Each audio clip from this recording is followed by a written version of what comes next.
सभी को मेरी तरफ से सुबह की प्यारी सी गुड मॉर्निंग। सुबह सुबह उठते ही सबसे पहले दर्शन कीजिए हमारे इस चमचमाते हुए जन्नत जैसे महल के।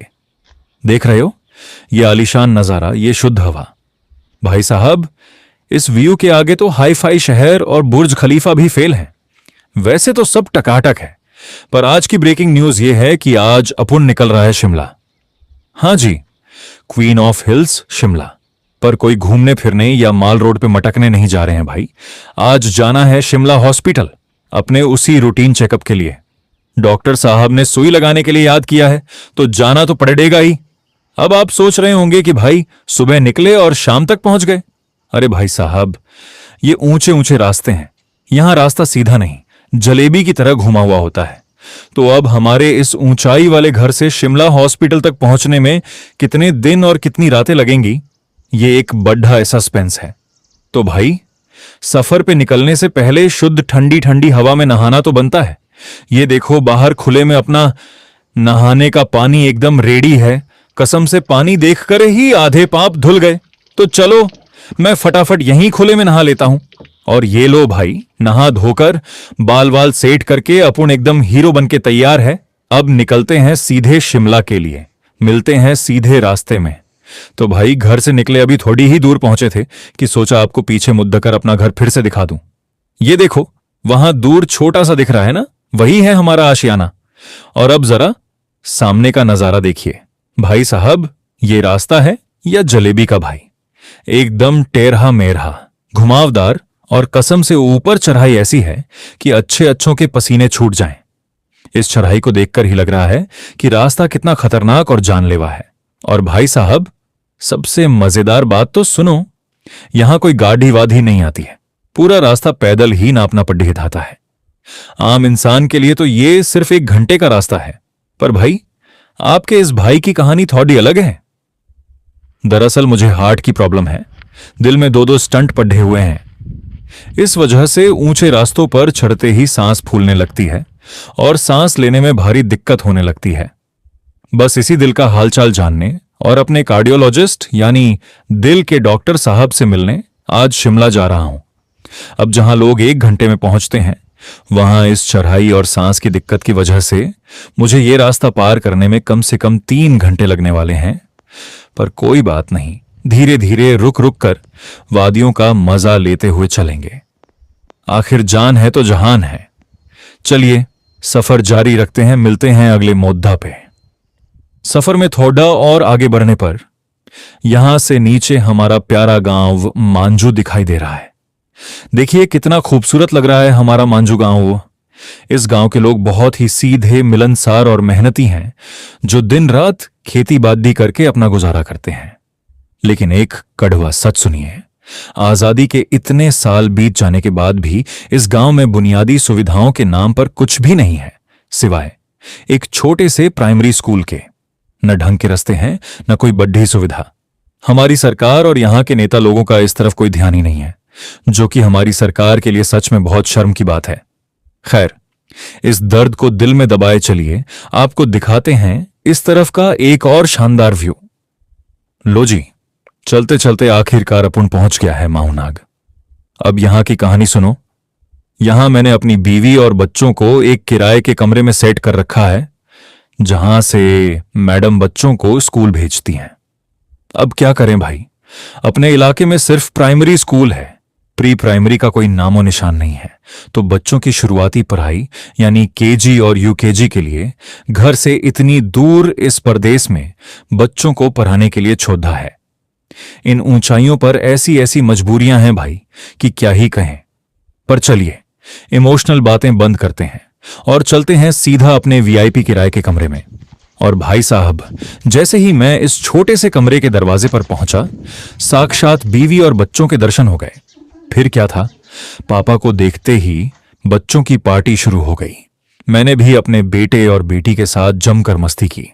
मस्ती मजाक में पता ही नहीं चला और बाहर भाई साहब एकदम अंधेरा हो गया। ये देखिए जरा बाहर रात का नजारा।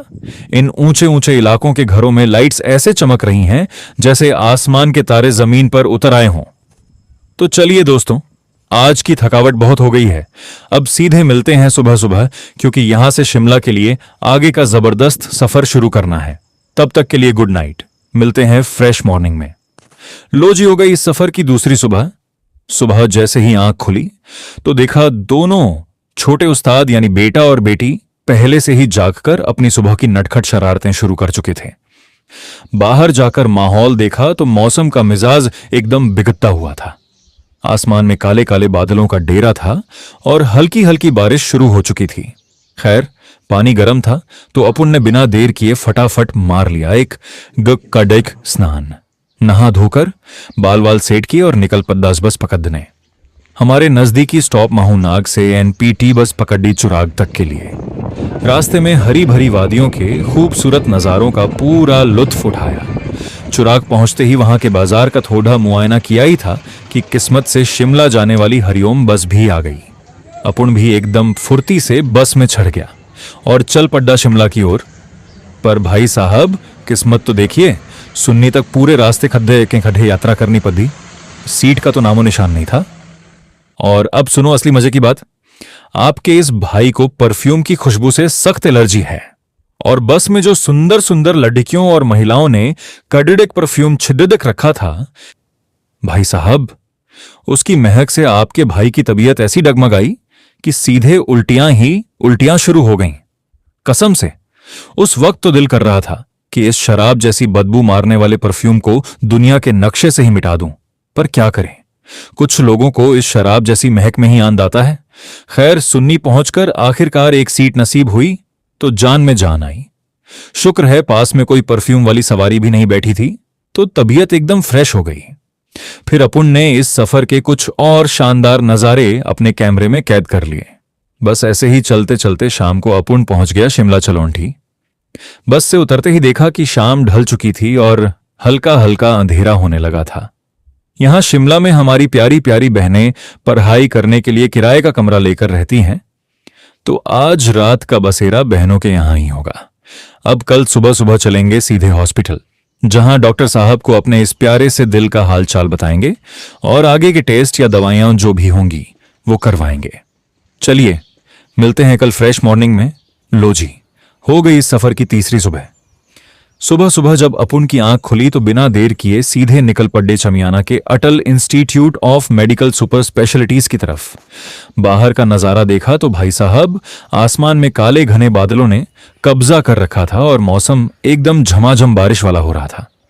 अपुन भी अपनी धुन में चलता गया और पहुंच गया ढली टनल के पास। अब भाई, टनल पार करते टाइम अंदर ऐसा घनघोर अंधेरा था कि सच में थोड़ा थोड़ा डर भी लग रहा था। लेकिन जैसे ही टनल पार की, वहां एक टैक्सी खड़ी थी जो छमियाना हॉस्पिटल के लिए सवारियां भर रही थी। अपुन भी बिना सोचे लपक के उस टैक्सी में बैठ गया और पहुंच गया सीधे हॉस्पिटल। हॉस्पिटल पहुंचते ही सबसे पहला और जरूरी काम किया, एक टोकन नंबर लिया, जिसके बेस पर ओपीडी में डॉक्टर साहब से मिलने की हमारी बारी आनी थी। उसके बाद पर्ची कटवाई और बैठ गए वेटिंग रूम में अपनी बारी का इंतजार करने। भाई साहब, वेट करते करते कमर का कबाड्डा हो गया। बैठ बैठ के थक गए, पर लंच टाइम तक भी हमारी बारी नहीं आई। अब लंच टाइम हुआ तो अपुन पेट पूजा करने नहीं, बल्कि बाहर ताजा हवा खाने निकला, क्योंकि अगर डॉक्टर साहब ने कोई टेस्ट बोल दिया तो कुछ टेस्ट तो खाली पेट ही होते हैं भाई। इसीलिए हवा खाकर थोड़ी देर चारों तरफ के शानदार नजारों का मजा लिया और फिर से आकर वेटिंग रूम में जम गए। आखिरकार शाम के 3 बजे जब स्क्रीन पर हमारा टोकन नंबर चमका, तब जाके सांस में सांस आई। डॉक्टर साहब से मिले और उन्हें अपनी वो रिपोर्ट दिखाई जो 5 दिन पहले अपने प्राइमरी हेल्थ सेंटर माहूनाग में करवाई थी। रिपोर्ट में दिल का हाल थोड़ा गड्ढपता दिखा तो डॉक्टर साहब ने उसी के बेस पर दवाइयां चेंज कर दी और एक इंजेक्शन लगाने को कहा। और हां, इस बार बद्धा तगधा झटका लगा भाई। डॉक्टर साहब ने सिर्फ 28 दिन बाद दोबारा चेकअप के लिए बुला लिया, जबकि पहले 3-3 महीने बाद बुलाते थे। चलो, जो भी है, ये डॉक्टर और बीमारी का चक्कर तो चलता ही रहता है। इसके बाद अपुन ने फटाफट दवाइयां ली, दबाकर खाना खाया बलाशिक और निकल पड़ा आज की रात भी सिस्टर के रूम पर ही बिताने। रास्ते में चलते चलते सोच रहा था कि शिमला आया ही हूं तो कल थोड़ा माल रोड घूम फिर लूंगा, लेकिन तभी मैडम का फोन आ गया।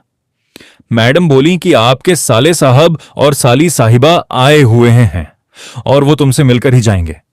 बस भाई, वहीं पर घूमना फिरना कैंसिल और सारा प्लान चेंज। तो रात को सिस्टर के यहां बढ़िया आराम किया। अब इस सफर की चौथी सुबह हो गई थी।